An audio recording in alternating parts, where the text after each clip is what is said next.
The lawyer saw my face, went dead still, dropped his pen, and bowed his head. My stepson smirked until that lawyer whispered, "2 months earlier, I was standing alone in my garage on the south side of Columbus, Ohio, staring at a box I hadn't opened in years. Dust coated the lid so thick I could write my name in it with one finger. The house was quiet in that hollow way it gets after someone dies and doesn't come back. My wife, Margaret, Maggie Delaney, had been gone 3 weeks. Cancer doesn't leave all at once. It takes pieces. Her laugh went first, then her appetite. By the end, even holding a coffee mug tired her out. I was the one who carried her from the bedroom to the couch, who measured her meds, who slept in a chair beside her on the bad nights. I was the one there when she took her last breath.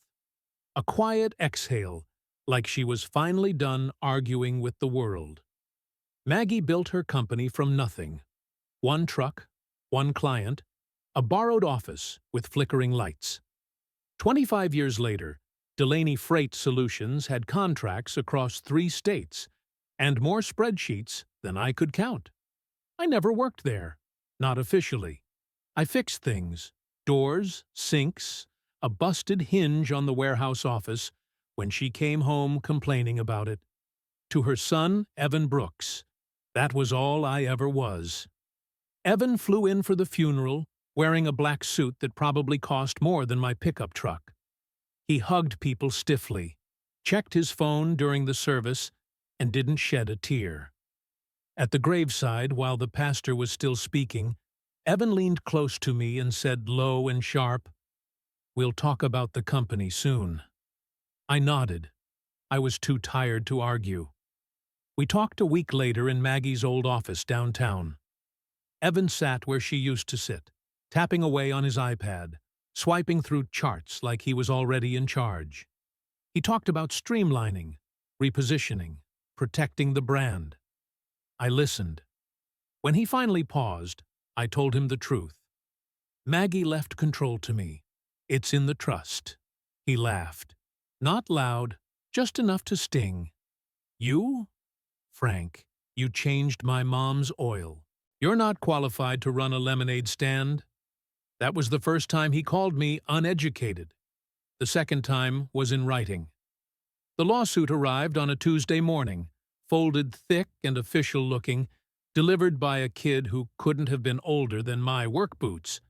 Evan was suing to overturn the will, claiming Maggie had been manipulated during her illness by an uneducated parasitic spouse who exercised undue influence.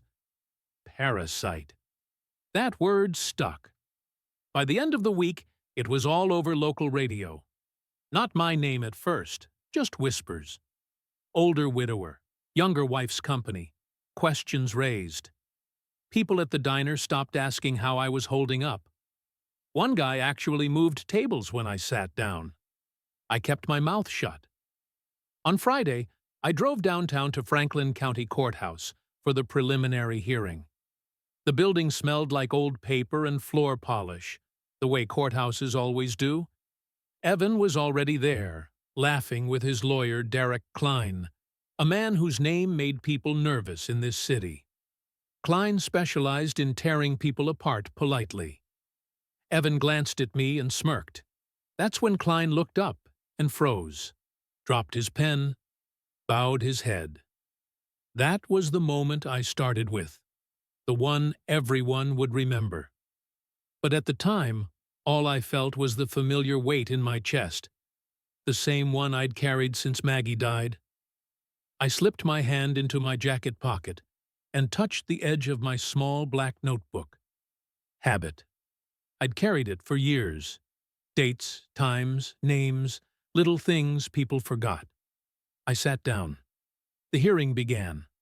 As Klein spoke, laying out Evan's case in smooth-cutting language, I studied my stepson. Perfect haircut, shiny shoes, soft hands. Hands that had never fixed a door at midnight or held a woman upright while she vomited from chemo.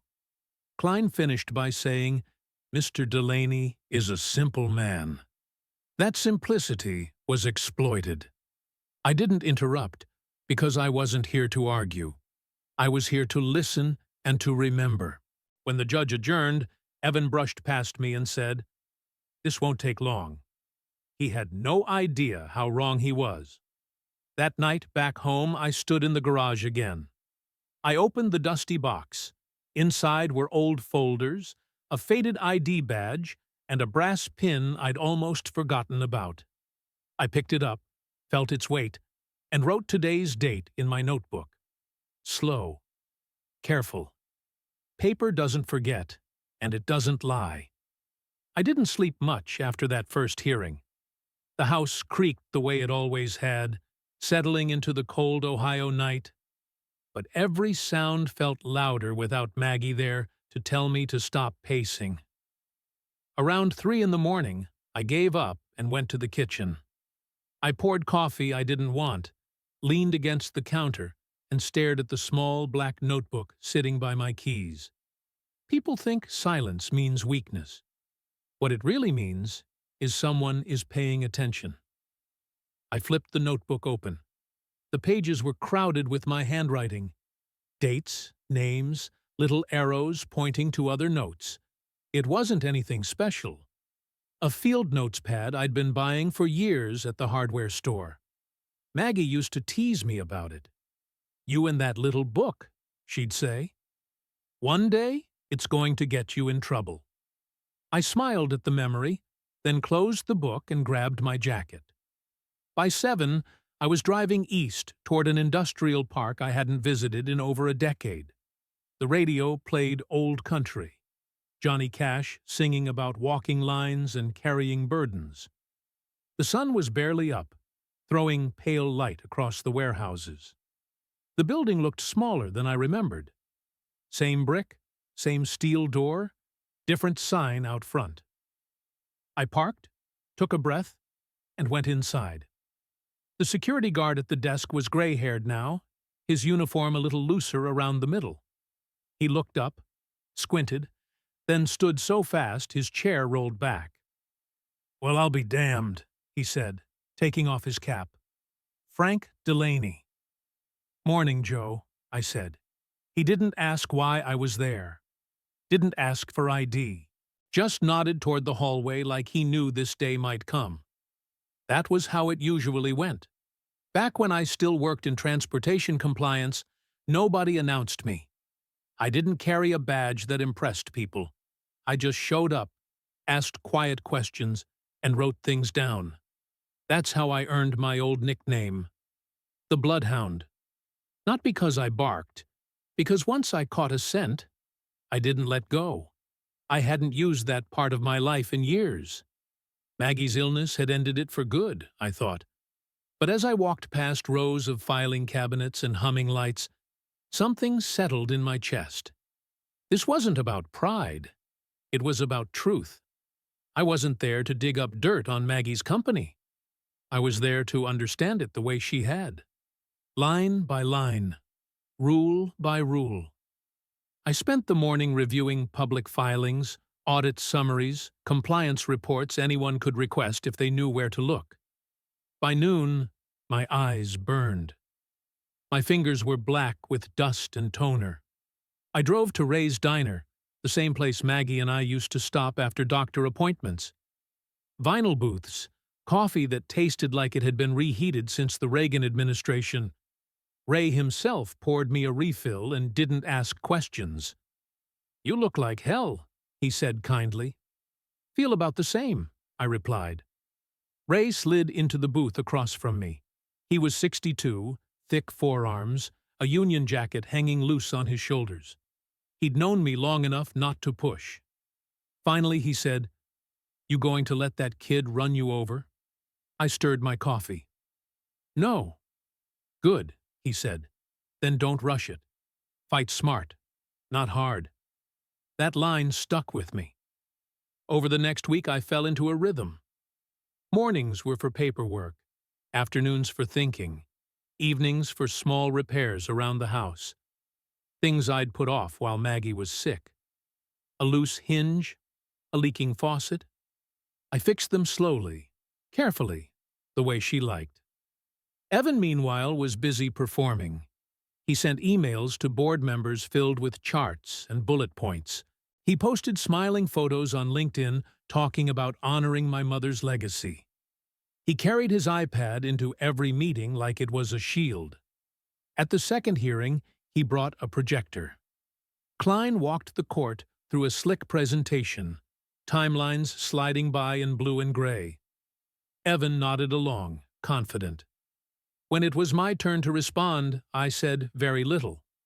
I asked for time to review disclosures. I wrote down who spoke, what they said, and when. That night, alone at the kitchen table, I noticed something small, a timestamp. One of the compliance reports Evan referenced had been amended 2 days after Maggie died. The change was subtle, just a reclassification, but the signature block caught my eye. Evan's name. I didn't jump to conclusions. I never had. I just turned the page in my notebook and wrote down the date. At 56, I didn't move as fast as I used to. My knees reminded me of that every morning. But patience had always been my advantage. People underestimated a man who fixed doors and drank bad coffee. They assumed he didn't see the whole picture. They were wrong. Because while Evan was busy talking about synergy and growth, I was following the paper trail one quiet step at a time. And paper, given enough time, always tells the truth. The third hearing was where the gloves came off. Up to then, everything had stayed polite on the surface. Legal smiles, careful language, the kind of courtesy that hides knives. That morning, Derek Klein walked into the courtroom with a different look in his eyes. He didn't glance at me, didn't nod. He set his briefcase down like a man placing a weight on a scale. When it was my turn to testify, he stood slowly, buttoned his jacket, and smiled like he was about to do me a favor. "Mr. Delaney," he said, voice smooth, "let's talk about your education." I felt the room lean in. "I finished high school," I said. "Went straight to work after." "No college," he said, nodding. "No formal business training, no executive experience. Is that fair?" "That's fair." Klein paced a step. "Yet you somehow convinced a dying woman to leave you control of a multi-million-dollar enterprise." I kept my eyes on the judge. My hands rested flat on the table. I could feel my pulse in my fingertips. "I didn't convince her of anything," I said. "She made her own decisions." Klein chuckled softly. "You're telling this court that a woman on heavy medication, battling terminal cancer, was acting independently while married to a man who stood to gain everything?" There it was, the word he wanted without saying it. Manipulated. My chest tightened for a second. I smelled antiseptic and heard the soft beep of a monitor. Maggie's hand in mine, her voice thin but steady. "Don't let them rewrite what we built." "I took care of my wife," I said. "That's all." Klein leaned closer. "Isn't it true," he pressed, "that you handled her mail, her calls, that you filtered who could see her?" "Yes," I said, "at her request." "And you expect us to believe you never influenced her thinking?" I looked at him then. Really looked. "No," I said. "I expect you to prove I did." A few people shifted in their seats. Klein's smile faded. By lunchtime, local radio had picked it up. I heard it myself sitting in my truck outside Ray's Diner, engine idling because it was too cold to turn off. Sources close to the case suggest Mr. Delaney isolated Mrs. Delaney in her final days. I shut the radio off and stared at the steering wheel. Inside the diner, Ray slid a plate of eggs toward me and watched me too closely. Halfway through the meal, the room tilted. My heart started racing, hard and uneven, like it was trying to climb out of my chest. Ray was on his feet in a second. "Easy," he said, steadying me. "Breathe." I did, slowly. In through the nose, out through the mouth. It passed, but the message stayed. I wasn't 30 anymore. Stress took its toll whether you asked it to or not. That night I almost called Evan. Phone sat heavy in my hand. One call, and it could all end. A settlement. Quiet. No more headlines. No more courtrooms. Then I remembered Maggie in the living room, wrapped in a blanket, watching me fix the door that wouldn't close right. "Don't rush it," she'd said. "You'll break something." I set the phone down. The smear campaign escalated. Someone leaked that I'd handled Maggie's finances. Someone else claimed I'd pressured her doctors. None of it was true, but truth moved slower than rumor. At the next deposition, Klein tried a new tactic. Speed. Question after question, barely pausing for answers, hoping I'd trip over my own words. I didn't. I listened. I wrote. I marked times and phrases in my notebook the way I always had. Each insult, each exaggeration, each careless claim filed away. Late one night, surrounded by papers at the kitchen table, I thought I'd finally found my silver bullet. An email chain that looked damning at first glance. I felt a rush of relief I hadn't allowed myself in weeks. The next day, my attorney shook his head. "Chain of custody," he said. "They'll tear this apart." Just like that, it was gone. I sat alone afterward, hands shaking. Not from anger this time, but exhaustion. I pressed my palms flat against the table until they steadied. That's when I noticed something else. Buried in a routine compliance update. A driver classification adjusted after Maggie's death. Signed off by Evan. Small, technical, easy to miss. I didn't celebrate. I didn't even smile. I turned the page and wrote it down, because hardship doesn't end a man like me. It just teaches him where to look next. By the time we reached the midpoint of the case, Evan thought he had me cornered. He walked into the courthouse that morning like a man headed to a job interview he already knew he'd aced. Tailored suit, wireless earbuds, iPad tucked under his arm.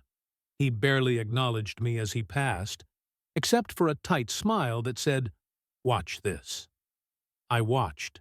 The hearing opened with Evan's team presenting what they called a clarifying narrative. That was their phrase. Klein stood beside a large screen, clicking through slides full of arrows and color-coded boxes. "Synergistic compliance paradigm," Evan said confidently from the stand. "It's how we modernized operations after my mother's passing."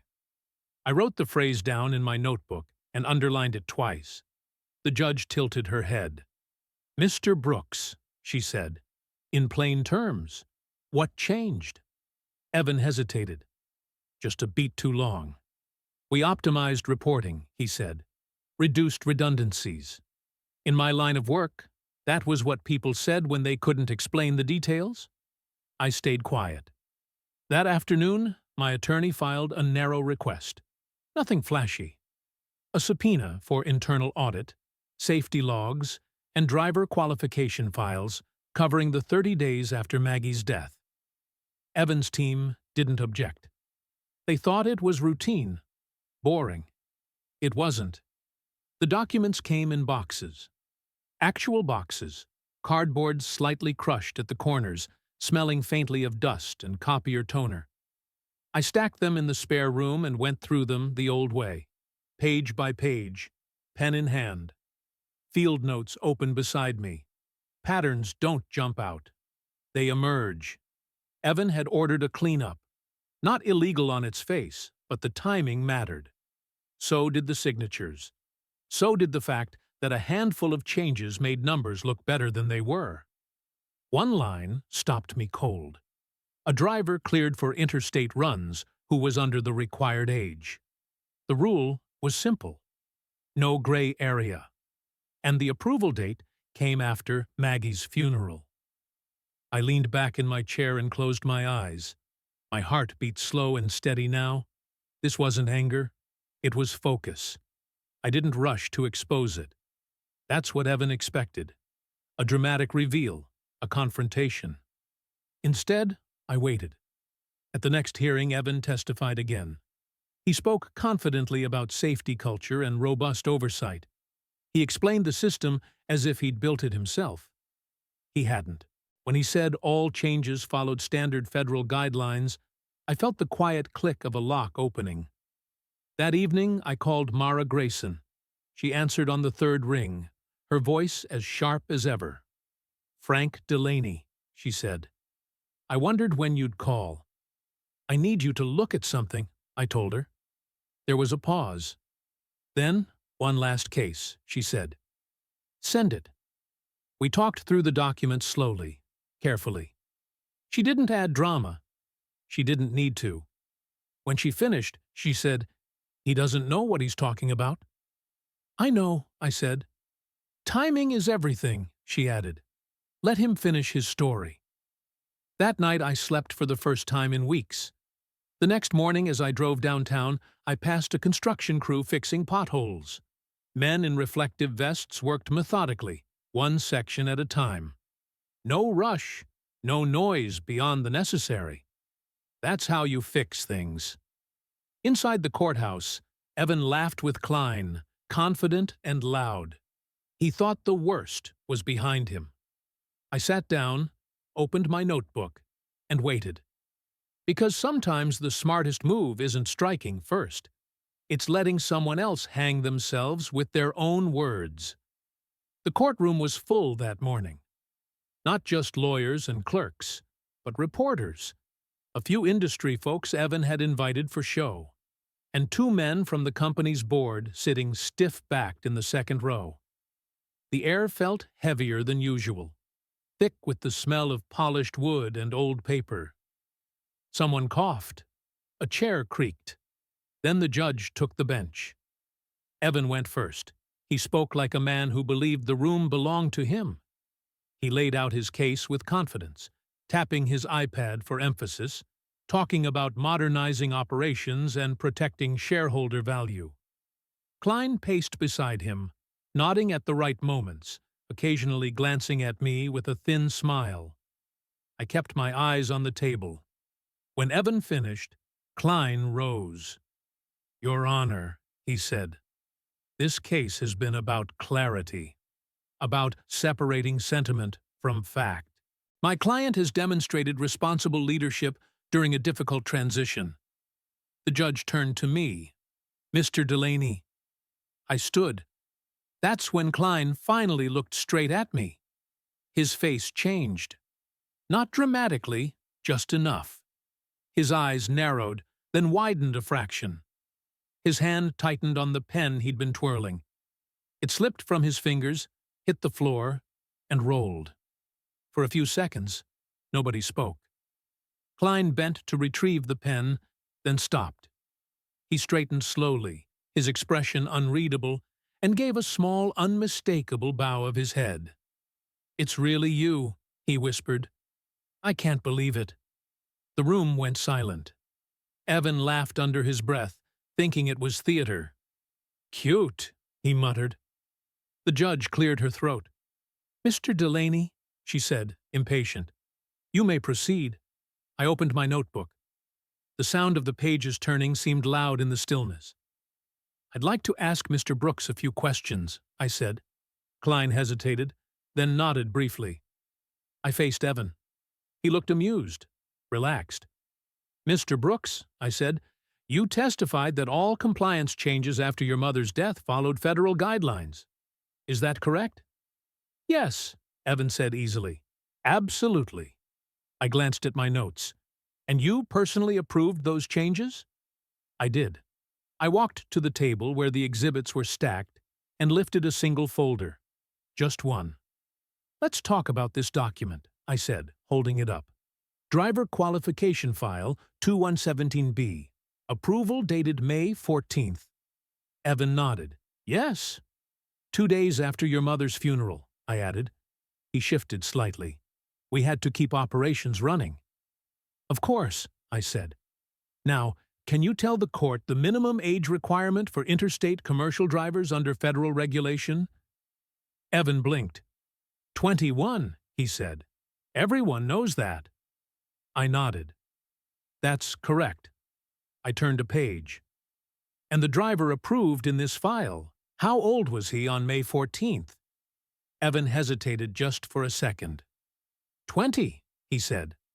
But, I raised my hand gently. Just answer the question. The judge leaned forward. 20, Evan repeated. I let the silence stretch. 3 seconds. 4. Mr. Brooks, I said, you signed off on an underage driver to operate interstate routes. That's not, Evan started. It's a violation, I said calmly. Plain and simple. Federal rule, no gray area. Klein opened his mouth and closed it. I continued. And it didn't stop there. This file shows reclassification of duty hours to mask overages. Again, approved by you. Evan's face had gone pale. I relied on my team. So did your mother, I said. The difference is, she knew the rules. A murmur rippled through the room. Reporters scribbled furiously. One of the board members lowered his head into his hands. The judge looked at Klein. Counsel? Klein swallowed. Your Honor, we'll need time. No, she said sharply. You'll answer now. I felt my chest tighten, not with fear, but with memory. Maggie at the kitchen table, glasses on, reviewing reports late into the night, her voice in my ear. Check the dates, Frank. Dates matter. They do, I said softly. Evan stared at me like he was seeing me for the first time. You set me up, he said hoarsely. I shook my head. You did that yourself. The judge ordered a recess. As the room erupted in noise, Klein stepped toward me. He didn't look angry. He looked tired. You're the bloodhound, he said quietly. I closed my notebook. I'm just careful. When the court reconvened, the tone had changed. Questions came fast and sharp. Evan stumbled. The narrative he'd built collapsed under its own weight. By the time the judge dismissed the primary claims and referred the compliance issues for review, Evan's shoulders had slumped. He didn't look at me as he left. I sat back down, my hands steady on the table, and felt something loosen inside me. Not triumph, relief. The truth had done its work. The courthouse emptied slowly, like a storm draining out of the sky. Reporters clustered near the steps, phones pressed to their ears, voices sharp with excitement. Evan disappeared down a side hallway without saying a word. His shoulders were slumped now, his confidence gone, replaced by something small and brittle. I didn't follow him. I didn't need to. I stepped outside into the cold Columbus air and stood there for a moment, letting it hit my face. My hands were steady. For the first time since Maggie died, my chest didn't feel tight. Justice, I'd learned, doesn't always shout. Sometimes it just closes a door firmly. In the weeks that followed, things settled the way dust does after a long drive down a gravel road. The judge dismissed Evan's challenge to the will in full. The compliance issues went where they were supposed to go, into the hands of regulators who spoke quietly and took their time. No headlines screaming criminal, no spectacle. Just consequences, measured and lawful. The board approached me about stepping in as permanent CEO. I said no. That surprised them. I explained it simply. This company doesn't need a man proving something. It needs steady hands. Maggie had already chosen those hands before she died. I honored that. We appointed an experienced operations lead, someone Maggie trusted, and I stayed on only long enough to make sure the transition was clean. Then I did what Maggie and I had talked about late one night when the painkillers were wearing off and the house was quiet. I set up a scholarship fund in her name. Not flashy, practical, training and safety education for women entering logistics and transportation, people who did the work, not the talking. When I signed the paperwork, I used the same pen Maggie kept in her desk drawer. I drove out to the cemetery on a gray Sunday afternoon. The The ground was hard with frost. I brushed leaves from her headstone and told her everything. Not like a speech, just the facts. They tried, I said, but they didn't win. The house felt different when I got home. Lighter. I walked to the back door, the one that had always stuck, the one I never quite fixed when Maggie was alive because something else always came up. I took my tools from the garage and worked on it slowly. Adjusted the hinge, sanded the edge. When it finally swung closed the way it should, I leaned back and laughed under my breath. Funny what peace sounds like. I still carry the notebook. Old habits don't die. But most days now it stays in my pocket, unused. The work is done. Here's what I learned, if it's worth anything to you. Respect isn't loud. Truth doesn't need backup dancers. And if someone ever calls you nothing, don't argue. Write it down. Check the dates. Let the paper speak. Thanks for watching. If you enjoyed this story, please like and subscribe.